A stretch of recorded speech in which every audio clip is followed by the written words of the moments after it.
Hello, I'm Claire Westwood, and welcome to another of these interviews about improv and money. So I started these little series of interviews because I accidentally started a crazy chat in our community WhatsApp group a few weeks ago, just asking whether anybody was making money doing improv, and if so, what income streams were available. And a few brave people put their hand up and said, I know some stuff and I'm happy to talk to you about it on camera. And today we have Mike here, who is going to tell us everything he knows about improv and money. So hi, Michael. Thank you for joining us. So I guess a bit background about me. I'm Mike. I'm box office manager at Bristol Improv Theatre and have been for the past 12 months. And recently, producer of a new improv D&D show, Fire and Dice. For the past, I guess, 6 or 7 years now, I've been running events in and around Bristol, from networking events to talks and socials. And in the past couple of years, straight into music and film festivals. I'll talk about that in a bit.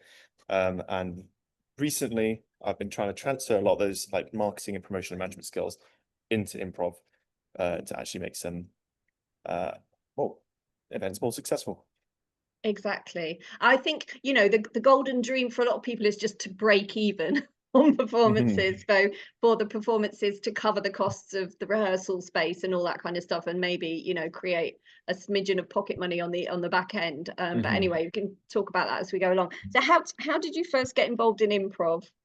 Oh, well, actually, that's mostly the responsibility of our partner side. So we had gone to a lot of stand-up shows for the past few years. Like we would go to like Bristol's fantastic for stand-up. Amazing. So Yeah. Sunday night in Mr. Wolf's was always a big one. People's Comedy, and of course more recently the Gaff. That opened up was fantastic because it just means there's something on every single day. Yeah. And first went to go see some good stand-up, and then as you got used to it, wanted to go see some bad stand-up, which of course luckily there's a lot of that too. And rehearsal nights and scratch nights.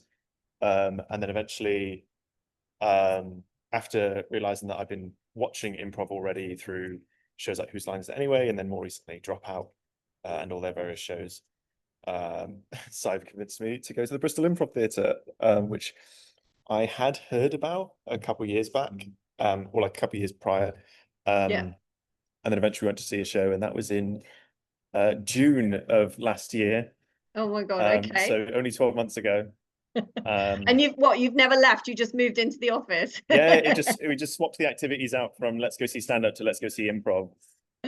First show I ever saw like live in person would have been I believe it was the Groundhogs and Storm Compass as a double bill. And then following that, it was This Is Your Musical with Chris Grace featuring, which was absolutely fantastic. It kind of just won me over. And then we had just a couple of months back closed the co-working space I was working at. So I was in need of a job, and they'd listed a box office manager, and I was like, well, ticket systems. I just spent ages building that, or at least participating in somebody else building it. Yeah. And so applied for the role. Fantastic. Yeah, I've been stuck ever since. Yeah. And so you're a performer as well? Do you do workshops and classes and stuff as well? So I've been doing classes and workshops since starting at the Improv Theatre, but I wasn't a performer before. I was a host of several events.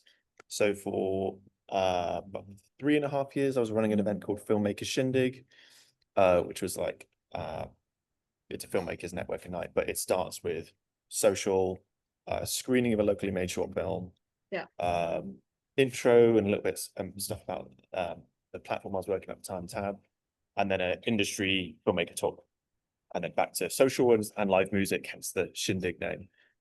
So I got comfortable talking in front of people, and trying to make it light and funny. And then following that was a couple of film festivals and then music events, but that was in a collaboration with another promoter, of which transferred all my networking and social events promotions to film and festivals. Right. Performing, not really. I've just started discovering finally. Other than that, it was drop-ins, and my first ever drop-in, I believe you were at that drop-in. Was I? Yeah. Was it a Monday lunchtime? Yeah, I think it was. It was Monday. It was June or July last year. Okay. Yeah, I believe you. That you was were my there. regular for a year and a bit. Was Monday lunchtime. So you're highly So likely you were to one be of the correct first there. people I met at the Improv Theatre. Yeah. There we go. Me and Rebecca, we were a power couple for a while, as in improvised way. Um, Brilliant. Okay, so you've got a lot of experience of running events and marketing events, and now you're working at the Improv Theatre. So let's just dig into, what do you think makes for a financially successful event or performance? And with comedy specifically, I would say mostly it is just the marketing and branding. Unfortunately, I don't think it's the quality of the performance initially. Yeah. So for it to be sustainable and moving forward, of course, but it's the like as like, of course, unfortunately, I'm coming at this at the point of I've only got one improv show behind me now. Yeah. Should have had two, but we had a massive heat wave. Yeah. But everything else I've had is the like same with them. So when I was running Filmmaker Shindig, a lot of it was basically the first few were just getting who can we get in that people know. What is something that I not like sometimes it's IP, sometimes it's just some form of familiarity, a genre, or just something there's a hook to start with. With Filmmaker Shindig, we chose that as speakers from who've worked on films and shows that we've known. And then for comedy things, it's familiar concepts, familiar things, unless you've got because we're not working with big names. At least in the tier We're of, not big names yet. at least with like comedy and Rising improv. stars. In Bristol, it's quite hard to get a name that's going to promote to a new audience, not to an existing one. As in, I think if you're aiming for the existing improv audience, then names matter. Then what have you done before really matters.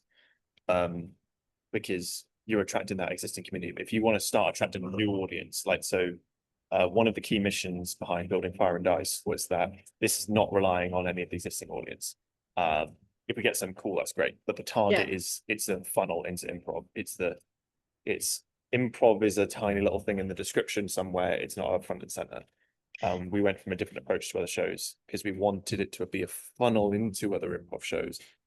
And I think that has come up in other interviews that I've done, was that it is improv. We're not marketing improv. We're marketing perhaps a theme or a structure or a focus of some, people like, as you say, a sort of hook, something that they're already familiar with, like some kind of TV show or a board game or a type of genre. And then it's like the fact that it's improvised is sort of, underneath that, rather than come and see some improv. It's really like, because then you also appeal to an audience who might not know much about improv but like the genre or like the theme that you're basing it on. Have you found that like when you're doing stuff through the Improv Theatre as well? I mean, do you have experience of sort of what goes on behind the scenes at the bit as well as your own show? So with so I've been there for 11 months now. 11 months now, literally as of 2 days ago. And it's so genre shows and theme shows. So specifically talking about new shows that turn up. Because it's harder to tell with previously running shows what there's too many variables at play for me to say this one's working great because of X. Unless we're literally specifically only measuring new audience. Shows with some sort of recognizable theme or IP reference or a title where you have an expectation of the type of experience. It's those are the ones that are going to perform. Is that statistics say they're going to perform way better than the other ones.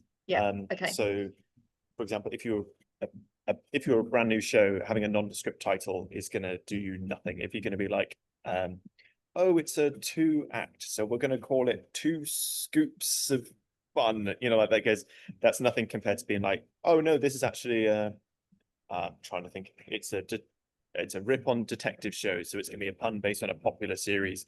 It's a thing of going, it's that initial, I'm gonna read past the first sentence because I know what it actually is.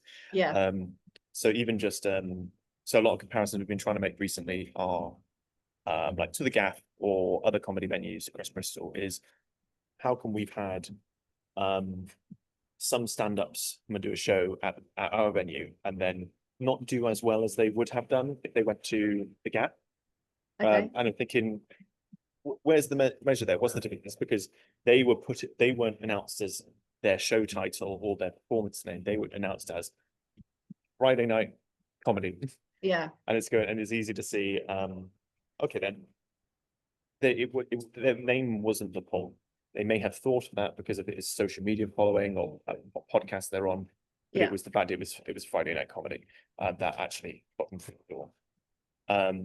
So I And think, I guess expectation as well, because people, if they go to like the Gaff Comedy Club, you expect to see comedy. yeah, Like, it's if you've got no, a that's where you would go Mm. to go and see that particular type of performance, kind of Yeah, thing. so it's you've got people know what they're going to come for. So it's when we've seen shows of new titles. So this is a great example. So I predicted a wickedly good parody. So this was by I believe Rhymes Against Humanity from Stroud. Absolutely fantastic show. Thoroughly enjoyed it. And would want to see it again. Audience was a bit lacking, and we were confused a bit why. Yeah.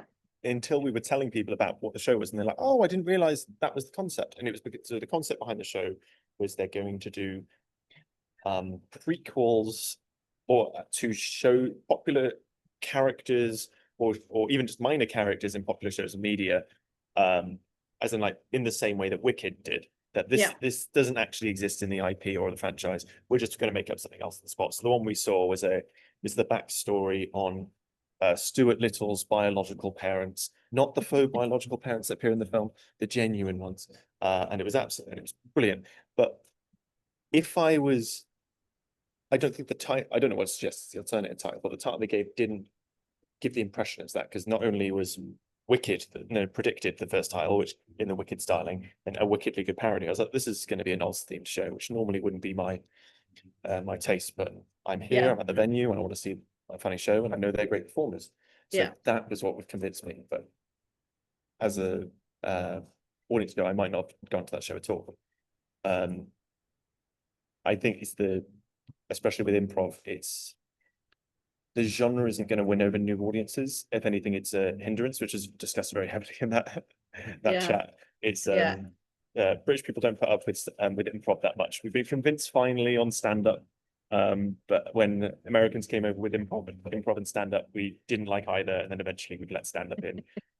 Then improv via disguised in panel shows, but not actually improv itself. The moment you call it improv, we assume it's the long form exposure that we get through American media, not the actual show itself.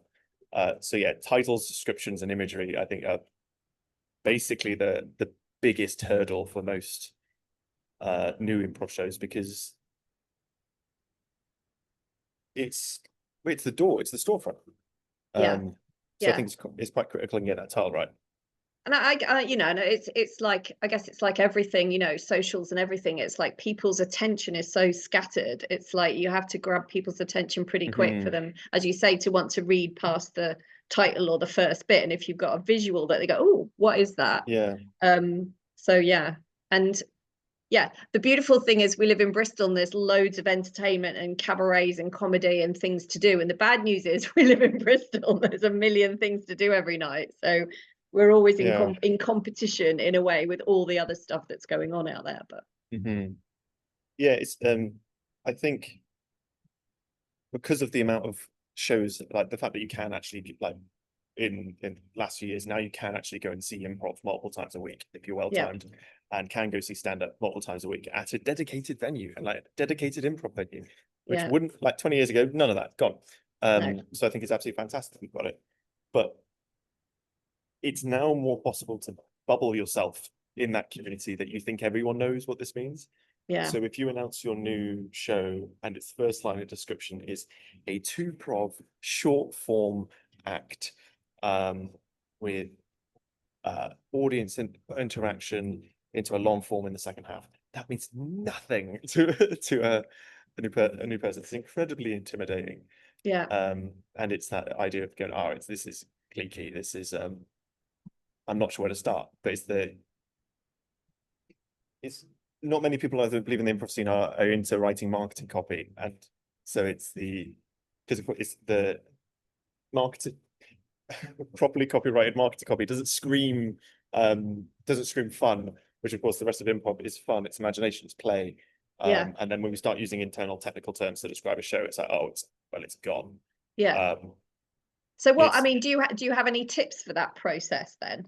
Like but other than one what you've already mentioned, you know, but if one people are trying to write copy or market or promote a show to outside of the group of regular improvisers that go and see mm, each other's shows, and then it's like how can they attract people, or what ways could you recommend that mm, they could maximize the interest mhm. in a show?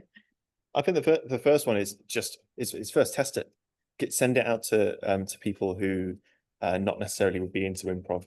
I know, like, sure, a lot of our circles are already into Yeah. improv, but they're not the best audience. But talk to people who go, like, send a message to be like, describe, or send them first the show titles, send out the titles and just describe what the show is. Ask them don't give them the description, just give them the title and ask them to describe what the show is. Okay. Um, and if they can't, then you might Yeah. need to rework it. And sure, not all shows are immediately descriptive, but if we're talking at the independent first few shows levels, 100% we need to be able to describe it. If Yeah. And then the first opening line, which they'll see before it hits the extended ... on Instagram posts, or the see more on Facebook, or the snippet on Head First or on Ticket Tailor, whatever you're using to buy your tickets.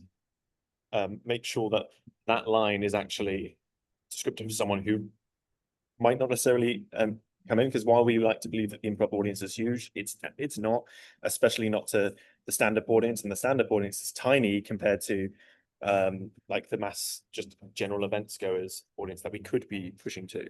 Yeah. So yeah, when developing Fire and Dice, again, I don't have enough backing behind it other than I've done it for 2 new festivals and 2 film festivals and stuff like that, but I've not done it with improv, so this might just be one off and that's it. Yeah. I'll come back later and say, hey, I've done it for 7 shows in a row now. Maybe I'm slightly more experienced. But yeah, being able to attract someone who wouldn't have gone to improv first, which is most people. Yeah. Yeah, so Fire and Ice, we hit the improv bit and just going, what's the relevant interest that we can hit at the moment? We chose D&D, 1, because it's in the zeitgeist at the moment. 2, because we've got people with experience and performers who are interested in it. And then 3 is we know where to find that audience already. There Yeah. is dedicated D&D venue. There are dozens of one-shot nights and game nights across Bristol. A Yeah. little bit involved in that community myself. It's incredibly easy to target that group if you're just going, who are we targeting? We could describe our target audience before we even created the show. We knew who the audience was. Okay. Yeah. If I didn't know I could reach that audience, I definitely wouldn't have gone for it. Say, for example, I was surrounded by children's entertainers and had the perfect children's entertainment show, but I did not know how the hell I was going to reach anyone. Yeah. I would have to put everything on pause until I knew, or change pace, because this is still an experimental show. So I chose the one that I thought would be, I can reach them. It could be a bad show, but Yeah. So I by think the that's third one, I could find a new audience again. yeah, because that's an interesting point that we haven't really talked about in the others in this way. It's like a particular genre or theme can attract people, but it's almost like that's, you know, that's a marketing perspective. It's like, who Mhm. are our ideal clients? Who is our ideal audience? Like, who are we trying to reach, and where are they already hanging out? And you're saying with Mhm. your guys, it's like, oh, we already know places where the Yeah, people who like this, the D&D, are hanging out, as it were, yeah, virtually or in real life. So that's where you can. So it's almost like if you have a new show, or even an established show, it's like, who are you trying to reach? Because otherwise we're trying to reach everybody at the same yeah, time, and that's a difficult thing to do. yeah. So I think that one comes from. So I worked at Tab, which is a filmmaker online portfolio platform. We ran networking events. We had a co-working space for about a year and a half. And then we also it was mainly a collaboration platform for filmmakers, actors, and all that. But it was meant to be. It's meant to be creative industry as a whole. You Yeah. could get it for web designers. You could get it for composers. You can get it for bands. You could use to recruit your bands on there. You could do it for theaters and shows. But we chose our niche as film and independent film, and like people who are jumping out, they've done their like short film role and they're trying to go into more of self-produced feature film and things like that. So we defined our audience quite strictly, because that means we could find those people. Yeah. If we just go, oh, we want people interested in filmmaking, well, that could be everyone. The Yeah. same with, so if I was going to go, we want anyone who wants to go to a comedy show, because that could be everyone. And it's Yeah. so we really narrowed down this to a niche that we could identify, locate, and find. Yeah. Because I can't remember this is why I wanted my notes. And this is so we made a core list of what are our intents behind this show and the intents behind this trial. And the intents behind the show is going, can we make this show profitable enough to pay the performers a Yeah. little bit more than they've been paid for other shows? And Yeah. then later down the lines is, can we pay them equity rates, which would be fantastic. Not quite yet, but Yeah. but it's going, can we pay our performers? And then the big one is, if one of us were to drop out, could we pay another performer to replace that, or producer or artist or DM, could we pay enough to replace that performer? Yeah. Because if we are doing what a lot of independent theatre productions do, is there will be someone who's putting in so much effort you could not pay. If you were paying them minimum wage, you couldn't pay for their time. Yeah. So it was going, can we make a sustainable show, which is why we chose the D&D one, because we could build a format, we could build a structure. I'm sure we've built all the interactive elements and things like that as well, but it's and then niche it down all the way to the D&D/live comedy audience. So not D&D people who watch the clips online, but D&D people who are going to attend an in-person event. They want to be around other groups of people. And then luckily we had massive demonstration of Tales of Adventure running for, what was it, 7-8 years, and then Dragged Engineers running for 4 years, and then moving to the Improv Theatre just after I started sketching out the plan for Fire and Dice. Luckily, we're collaborating and they're guesting, so we're not stepping on any toes. Yeah. And the pie's bigger. We're not having to worry about clashing. But yeah, big one is audience identification. Yeah. Because if you're just choosing comedy showgoers without any other specificity, you're going to find it much harder, and you're going to use a lot more resources. Yeah. Without the high enough conversion, you can do it, but because your audience is bigger, but it's just you don't know whether your time's being spent effectively or not. Yeah, it just takes a lot of time and energy. And I think, the other thing that's come through in some of the other interviews that you're talking about, and this is like, some people in the community are doing shows and they're not bothered whether they make money or not. They're just doing it for the love of it. But I think there's a couple of people who I've spoken to who, like, your intention, your question, your intention is, how can we make this profitable? How can we make it sustain? So like, you go in going, we want to make a show that's at least going to pay the actors for being in the show. Whereas, if your intention is, I'm not bothered whether it makes money, that's great. But if you do want to be doing it, then it really has to be quite a focused kind of a goal or an outcome that you start to think about, like, straight away almost. Each show, I think, I talked to Steve at the beginning, and it's, each show is like a little business, and it needs to be run in a business-like way in order to have the same focus that you would in a business kind of thing, but on a tiny scale. Yeah, I think if your intent is to just make a show that it's covered its own costs and make sure you've got transport and all that stuff, that's fine. It's that you have to make sure what the ceiling is. It's while the show I'm developing is incredibly fun, and we're doing it because we love it and passionate about it. And the aim of this being a trial run of 4 shows is can this be financially viable? Yeah, for sure. In a way that we not have to put in this much effort and no one can walk away with anything more than 30 quid each. And I think the point that I wanted to cover when I asked the question was, we are allowed to do things we really love and make some money from it. Like, the assumption is, if we're really loving it, we've got to give our money to it and do it for free. And it's like, well, we could actually, or is there a way that we can do what we love and the audiences have a great time and we come out, like, not, with empty pockets and exhausted at the end of it? Yeah, it's I understand there's a lot of resistance to people even wanting to admit that they do want to make money from it. Yeah, that's why I liked asking the question, because even before I posted it, I was like, can I even ask about improv and money in the group? And I'm like, I like asking questions that nobody's talking about, so I'm going to shove it in clearly there. everyone wanted to ask and talk about it, but they just felt totally. A little bit And whatever people's ideas are about whether they want to make money or not, it's all fine. But if you do, and you want to like you say, a sustainable thing where you can pay for the rehearsal space, you can pay for the performance space, like, no one's paying to rehearse the show, to do the show, to come out, and it's like there are ways that this can work, and that's why we're talking to different people and maybe changing people's mindset a little bit around, but what if we did have the intention, to make some money out of it?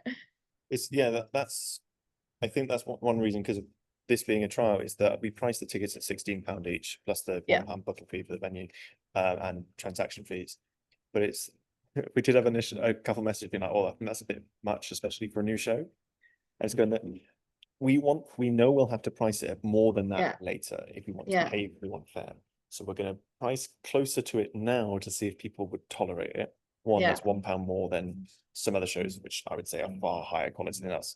But because we're reaching a new audience, because I don't know what their expectation is. Sure, some of these shows were just a few years ago with £10 each, and then they realized everyone was losing money, so they eventually worked to £15. I chose 16 because it's thinking bigger. I do want them to have a level of expectation, and I do want to be able to pay everyone. And if it turns out after 4 shows we can't get people to pay £16, then it turns out we can't do this show. Sure, we might be able to do another one, but not one where it goes, okay, we've got 9 crew people, and from performance of that. So and luckily it turns out for us, it worked once. So that means nothing until I've done it a dozen times. Yeah, totally. Yeah, we are pricing higher, which also enables us to be able to do discounts and stuff for offers and prizes and all that off. Yeah. And especially because the venues have capacity ceilings. And I don't think many improv shows are worried about capacity, because then we're not hitting it every time. Yeah. If you did, then fantastic. But then that means you probably needs to deal with price first before raising capacity, because it's going that if you're doing a sellout show and you still can't pay people well, the price does need to go up. And that doesn't go down well, especially in a community that adverse to making money, because this is fun. Yeah, and I think there's also the balance about inclusivity versus profit. How much do you charge so that most people can afford to come, whereby you want to make sure that your actors are paid and that you can pay your expenses. I mean, 7 years for running a startup, I was buying concession tickets, or otherwise I wouldn't have been able to go. And it's the thing of when shows and live events I did really want to go to were too high, I just didn't go. And it was that thing of and I don't want to be the one that starts gatekeeping culture. And we do want to make it available, but it's the thing going, at least this show and this iteration in particular does need to be priced high, because otherwise it isn't possible, or at least wouldn't be possible sustainably.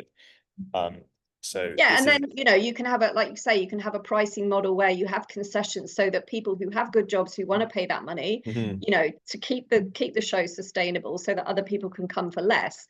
Pricing it all. I've learned this in business a lot. People are like, I want to make it accessible to everybody, and I'm like, you really don't, because then you literally will not be making any money out of it. Oh yeah, good friend of mine. But you can have options where people who don't have the money can come in, but you really want to price it a way where you're paid, and so that you've got this is slightly different in business, but you really want to make sure that you can cover your own costs, be sustainable, take time out, all this stuff that you need, and then you can offer it to other groups. But that reminds me, a good friend of mine is producing a theatre show in Brighton, and they came to me and asked for like advice on pricing things. I was like, oh yeah, you can price it this, that, and that. And then they replied going, oh, actually, I was thinking more like £8 or £9. I was like, what? It's like there are two or like even there are work in progress comedy nights down the road that are roughly that price or more, and they have 2 or 3 people. You are doing a theatre show that you spent 18 months developing. You've done all these incredible artworks and all these incredible set pieces, and you've done all this incredible hard work, and you want to price it to take cheap tickets because those are the type of tickets that you would afford. It's like, this isn't a scratch night. You could do scratch night performances, but not the level of effort you put. You do have to price higher. And eventually I did convince him to potentially double his ticket price, and then he added concessions and things like that. But it means, because I think it wasn't, so if you devalue your own performance, that's one thing, and you shouldn't really do that. But when there's other people as well, so again, you could be choosing to pay them, but you don't want to put that pricing. Not it's that. And of course, I'm not against concession tickets. I'm not against low price tickets. I rely on them. I want them to be there. Same reason that recently been adding supporter tickets to every single event at the price of the difference between a supporter and a concession. There's a standard a concession. And 75% of the time, supporter tickets cover the cost of concessions. So it means, yeah, we can keep doing them without question. And if the standard ticket price goes up, we can keep the concession at the same price, because we found that not too large section of the audience is buying those tickets. And it's most of the time being made up by supporter tickets, which is fantastic. And it's a lot less admin than pay it forward events. But yeah, I think a lot of people need to value, especially shows with high production value, need to value the fact that there are other people who are volunteering who could pay and really should. It's like the volunteering in short film space. Is this, yes, someone is volunteering their time, but at some point you do, other people are benefiting more of this production. So you need to be able to pay them back, or better, pay them properly. Exactly. That's the dream, is we do what we love and we get paid properly for it. Apologies if what I'm talking about is going on for way too long and in specific. I would say less. No, it's fine. Unmedicated more, and without notes. It's just a general discussion about it, so it's all really useful, I think, just to see it from different people's perspectives. So I mean, we've covered quite a lot, I think. Do you think is there anything else regarding, you know, from your experience of events generally, as far as filling a room or marketing, or even like keeping accounts, like what things that you could share from your experience that the maybe people who haven't run events or are quite new to sort of, you know, even working out what the profit making amount of tickets would be, kind of thing? Where would you start, or what could you offer to those people?